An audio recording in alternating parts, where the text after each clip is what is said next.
تب یہ الف لام میم خبر ہوگی. یہاں پہ حاضی کو اس لیے مبتدا مانا جا سکتا ہے مؤنث میں کیونکہ الف لام میم حروف ہے اور حروف کو مؤنث تصور کیا جاتا ہے. ایک اور رائے کے مطابق یہ ایک محذوف فعل کے لیے مفعول بھی ہو سکتا ہے. اگر محذوف فعل کو اقرا بتایا جائے, اقرا محذوف کو مانا جائے, تو یہاں پر یہ ہوگا اقرا تو پڑھ. جس کو پڑھا جائے گا وہ یقیناً مفعول بھی ہوگا اور وہ الف لام میم کہلائے گا. مزید یہ ہے کہ الف لام میم محلن مجرور ہے. اگر اس سے پہلے واو قسمیہ محذوف کریں یعنی کہ واو الف لام میم یعنی الف لام میم کی قسم, اور جار مجرور ہم جانتے ہیں کسی نہ کسی کے متعلق ہوتا ہے اور یہ جار مجرور محذوف فعل اقسموں کے متعلق ہوگا. جو بھی مختلف صورتیں اس میں الف لام میم جس حیثیت سے بھی آئے گا جملہ ابتدائیہ ہی ہوگا, جس کے بارے میں گرامر کی کتابوں میں لکھا ہے کہ یہ لا محل لہا من الاعراب ہے, یعنی کہ جملہ ابتدائیہ کا کوئی بھی اعراب نہیں ہوتا. اب ہم آتے ہیں اپنی آیت نمبر 2 پر جو ہے تلک آیات الکتاب الحکیم.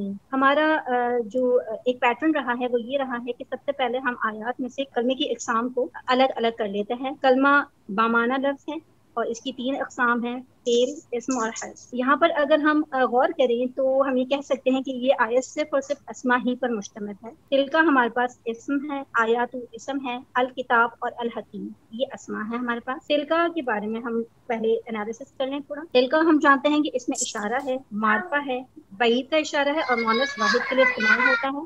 اسماء اشارہ جو واحد اور جمع کے ہوتے ہیں وہ مبنی ہوتے ہیں. اگر ہم جملہ اسمیہ بناتے ہیں تو جملہ اسمیہ کا جزء اول مبتدا ہم تلکا کو بنا سکتے ہیں کیونکہ مبتدا عموماً معرفہ اور مرفوع ہوتا ہے. مبنی اسم کو ہم محلن مرفوع, منصوب اور مجرور قرار دے سکتے ہیں. یہاں تلکا کو مبتدا ماننے کے ہمارے پاس دونوں کنڈیشنز موجود ہیں کہ یہ معرفہ ہے اور مبنی ہونے کی وجہ سے ہم نے اسے مبتدا کے محل میں مرفوع مانا. ترجمہ اس کا جو ہوگا وہ یہ لفظ سے ہوگا. اس طرح کا پیٹرن تعظیم کے لیے آتا ہے کہ جب ہم بعید کا اشارہ استعمال کریں قریب کے لیے, یا تعظیم کے لیے آتا ہے یا ایمفسس کے لیے آتا ہے. دوسرا ہمارے پاس ہے آیات الکتابی, جمع مؤنث سالم مضاف الی المعرفہ ہے. اب یقیناً یہ بات ہمارے علم میں آ گئی ہوگی کہ تلکا اس میں اشارہ کیوں استعمال ہوا, کیونکہ یہ آیات غیر عاقل کی جمع ہے اور جب غیر عاقل کی جمع ہو تب سارا سلوک اس کے ساتھ واحد مؤنث کے حساب سے ہوتا ہے. الحکیمی, حکیمن فاعلون کے وزن پر صفت ہے جو اس میں مبالغہ کا صیغہ ہے. جب مبالغہ کا صیغہ آتا ہے تب اردو کے ترجمے میں بہت لفظ سے ترجمہ کیا جاتا ہے, لیکن کافی جگہ پہ یہ نارمل ترجمہ ملا ہے کہ یہ حکمت والی کتاب کی آیات ہیں. ایک اور ترجمہ مشاہدے میں آیا ہے کہ یہ کمال حکمت والی کتاب کی آیت ہے. ایسا ممکن ہے کہ حکمت جو لفظ ہے وہ خود ہی اپنے اندر مبالغے کا عنصر رکھتا ہو. ترکیب اس کی ہم اس طرح کریں گے, تلکا مبتدا, آیات مضاف, الکتاب مضاف الیہ پلس موصوف, الحکیم صفت, موصوف صفت مل کر مضاف الیہ, آیات مضاف کے لیے, مضاف الیہ مل کر خبر, مبتدا اور خبر مل کر جملہ اسمیہ. یہ جملہ مستانفہ کہلائے گا جو کہ لا محل لہا من الاعراب ہوگا. لا محل لہا من الاعراب کی جو ٹرمینالوجی ہے وہ اگر آپ میں سے کوئی سمجھنا چاہے تو استاد محترم کی جو اعراب القرآن کا جو آپ کے پاس ویڈیوز آئی ہوئی ہیں اس میں جملے کی اقسام اعراب کے لحاظ سے پارٹ 2 میں آپ اس کے بارے میں مکمل تفصیلات جان سکتی ہیں. جی الحمدللہ 2 آیات بڑی تفصیل کے ساتھ, بلکہ میں سمجھتا ہوں کہ مجھ سے بھی زیادہ بہتر انداز میں آپ کے سامنے انالائز کی گئی ہیں. ان میں جو آیت نمبر 1 تھی الف لام میم, اس کو ہم نے سورۃ البقرہ کے بالکل آغاز میں اچھی طرح سمجھا تھا. الحمدللہ وہ ساری باتیں جو ہیں وہ آج دوبارہ آپ کے سامنے آ گئی ہیں. اصل جو آیت تھی ہماری وہ تلک آیات الکتاب الحکیم آیت نمبر 2 تھی. اس میں انالیسس بڑا زبردست ہو گیا. میں اس میں کچھ مزید چیزیں آپ لوگوں کی دلچسپی کے لیے اور آپ کے مزید انالیسس میں نکھار کے لیے آپ لوگوں کے ساتھ شیئر کرنا چاہوں گا. وہ چند چیزیں یہ ہیں کہ آیات الکتابی کو اگر ہم دیکھیں تو ہمارے سامنے عربی زبان کا ایک قاعدہ جو کہ پکا قاعدہ ہے وہ آتا ہے, اور وہ قاعدہ یہ ہے کہ جب بھی 2 اسماء اکٹھے آ جائیں, اس طرح کہ پہلا اسم نکرہ ہو اور دوسرا معرفہ ہو. 2 اسماء اکٹھے آ رہے ہیں, پہلا اسم نکرہ ہے دوسرا معرفہ ہے, تو ترکیب آپ کی 100% مرکب اضافی بنتی ہے. یعنی اگر آپ مضاف اور مضاف الیہ کے رولز اپلائی کیے بغیر 2 اسماء کو اینالائز کر کے کوئی مرکب بنانا چاہیں تو اس کے لیے فارمولہ میں نے آپ کو دے دیا ہے, نکرہ پلس معرفہ. آیات نکرہ, الکتاب معرفہ. اچھا, اب یہاں فوراً آپ کے ذہن میں ایک سوال پیدا ہوگا کہ آیات نکرہ کہاں ہے؟ آیات تو معرفہ ہے. اس لیے کہ معرفہ کی جو ہم نے 7 اقسام پڑھی ہیں اس میں ایک قسم ہے مضاف الی المعرفہ. تو آیات کو جب آپ نے الکتاب کی طرف مضاف بنا دیا، مضاف کر دیا، اضافت دے دی، تو اب آیات بھی معرفہ ہو گیا، وہ نکرہ کہاں رہا؟ تو ذہن میں رکھیے گا، جب بھی ہم کسی اکیلے اسم کے معرفہ یا نکرہ ہونے کا فیصلہ کریں گے تو معرفہ کی جو 5 اقسام ہیں ان میں رکھ کر دیکھیں گے اسے، ٹھیک ہو گیا؟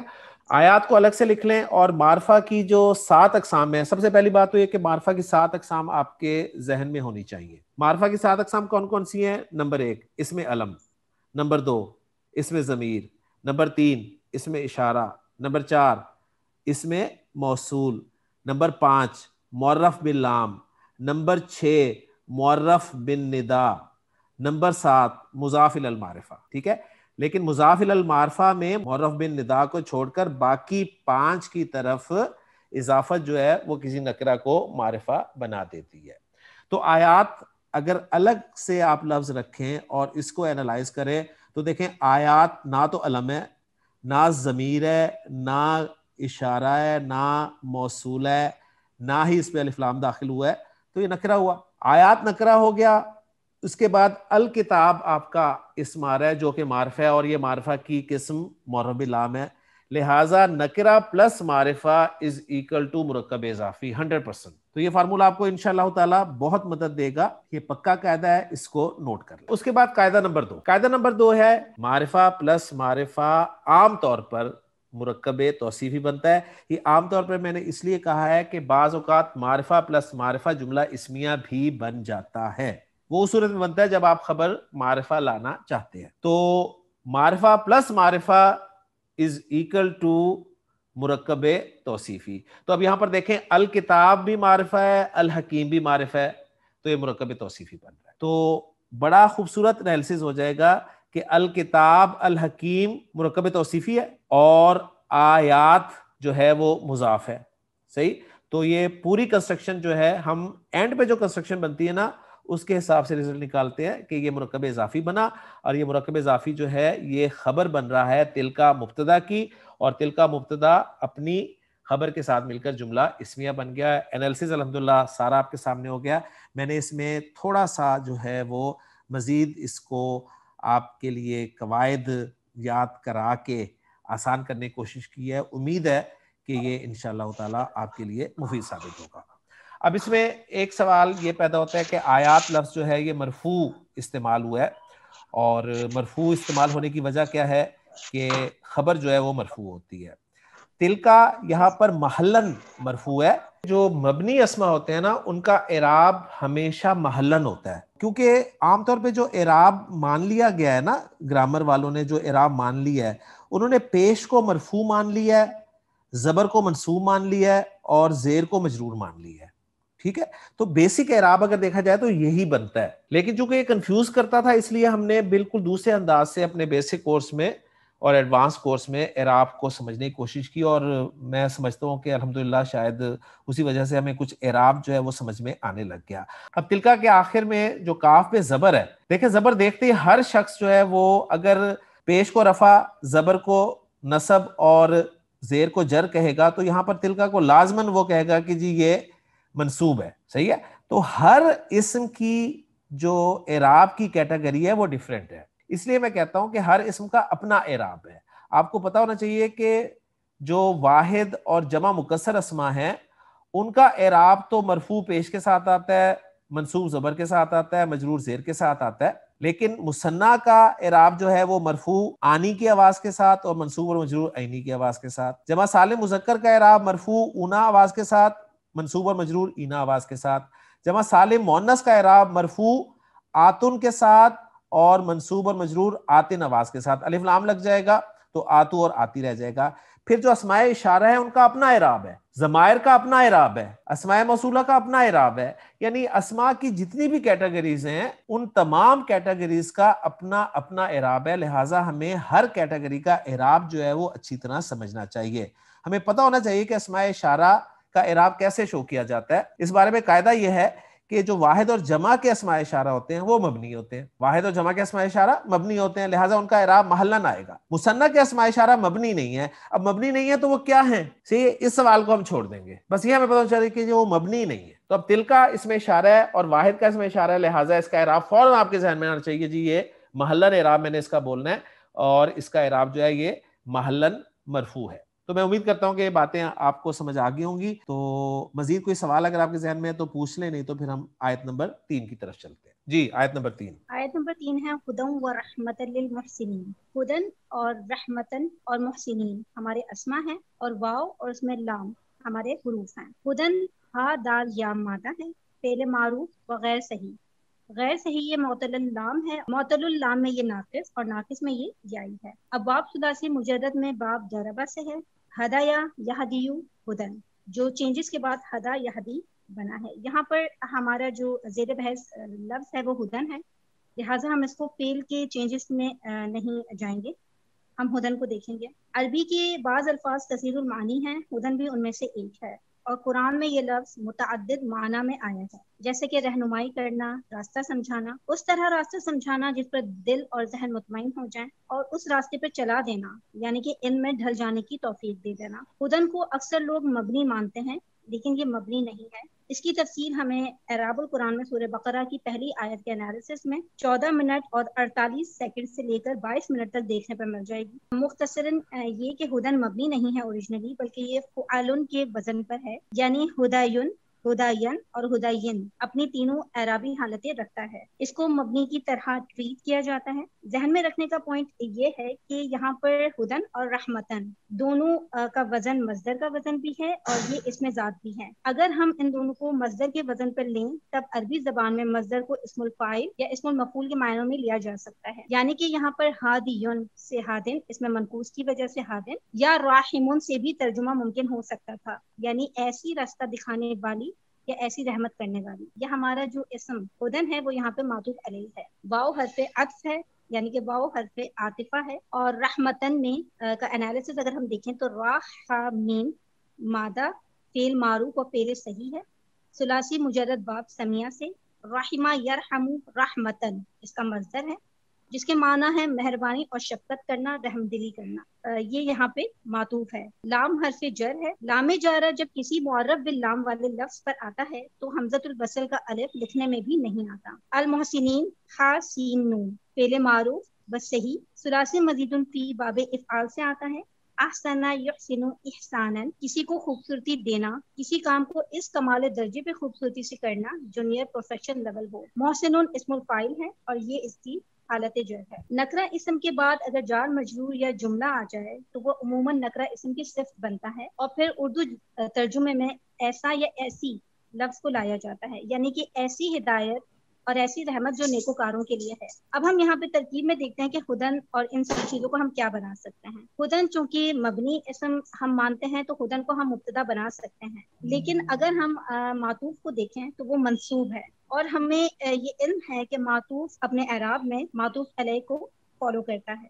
اس صورت میں ہمیں یہ علم ہو چکا کہ ہدن ہمارے پاس منصوب اسم ہے. ہم للمحسنین کو ہدن اور رحمت کی صفت بنا سکتے ہیں، کیونکہ وہی قاعدہ ہمارا کہ نکرہ اسم کے بعد اگر جار مجرور یا جملہ آ جائے تو عموماً نکرہ اسم کی صفت بنتا ہے. اب ہم ہدن و رحمت للمحسنین یعنی کہ یہ موصوف صفت کو ملا کر کیا بنا سکتے ہیں. ہم موصوف صفت کو ملا کر، جو کہ ہم اگر اس کو محلن منصوب مانیں تو ہم اس کو حال بنا سکتے ہیں محسنین کا. حال کے لیے عموماً ہمیں معرفہ اسم ریکوائرڈ ہے، جو کہ المحسنین کی صورت میں ہمارے سامنے ہے. یہاں پر میں آپ کو روکوں گا اس لیے کہ آپ ہدن و رحمتن کو حال بنا رہی ہیں المحسنین کا.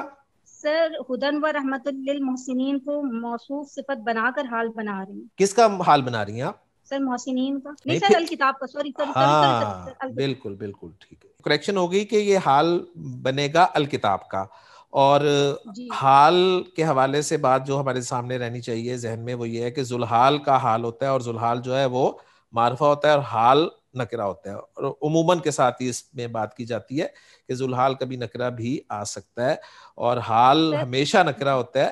لیکن اگر اگر وہ معرفہ آ جائے تو اس کو ہم نکرہ کی تعویل میں کر کے حال بناتے ہیں. دوسری بات جو میں آپ کے ساتھ یہاں پر شیئر کرنا چاہتا ہوں کہ للمحسنین کو ہم رحمہ کے متعلق بھی کر سکتے ہیں. تو دونوں طرح کی آراء آپ کو اعراب کی کتابوں میں مل جائیں گی انشاءاللہ تعالی. یہاں پر یہ اس کا ترجمہ جو اس طرح بن سکتا ہے کہ یہ آیات ہیں حکمت والی کتاب کی، ایسی ہدایت اور ایسی رحمت ہوتے ہوئے جو نیکوکاروں کے لیے ہے. یعنی کہ ایک طرح ترجمہ ہو گیا، اور ایسے نیک جو اپنے اعمال کو درجہ کمال پر خوبصورت بناتے ہیں. اب وہ کون لوگ ہیں، اس کی تفصیل، ان کا ذکر آگے آیات میں آئے گا انشاءاللہ. تو الحمدللہ جی، سورہ لقمان کی 3 آیات آج کے سبق میں ہم نے مکمل کر لی ہیں. تو ان آیات کا اتھینٹک ترجمہ بھی دیکھ لیتے ہیں. تو پہلی آیت جو کہ الف لام میم ہے، اس کا ترجمہ ہم الف لام میم ہی کریں گے. دوسری آیت جو ہے وہ تلک آیات الکتاب الحکیم، یہ کمال حکمت والی کتاب کی آیات ہیں. اور تیسری آیت ہدی و رحمت للمحسنین، نیکی کرنے والوں کے لیے ہدایت اور رحمت ہیں. انشاءاللہ تعالیٰ اگلے لیکچر میں سورہ لقمان کی آیت نمبر 4 سے ہم اپنا سبق جو ہے وہ شروع کریں گے. میں امید کرتا ہوں کہ اسٹوڈنٹس کو یہ طریقہ کار جو ہے وہ پسند آیا ہوگا. آپ کے کومنٹس، آپ کے تاثرات کی ہمیں اشد ضرورت ہے، کیونکہ آپ کے کومنٹس اور تاثرات کی وجہ سے ہم اپنے کام میں بہتری لا سکتے ہیں. تو جو بھی آپ کی سجیشن ہو وہ بھی ضرور ذکر کیجئے گا. اللہ تعالیٰ سے دعا ہے کہ اللہ تعالیٰ ہمارے لیے اس کام کو آسان فرمائے. آپ سے اجازت چاہوں گا. سبحانک اللہم و بحمدک، اشہد ان لا الہ الا انت، استغفرک و اتوب الیک.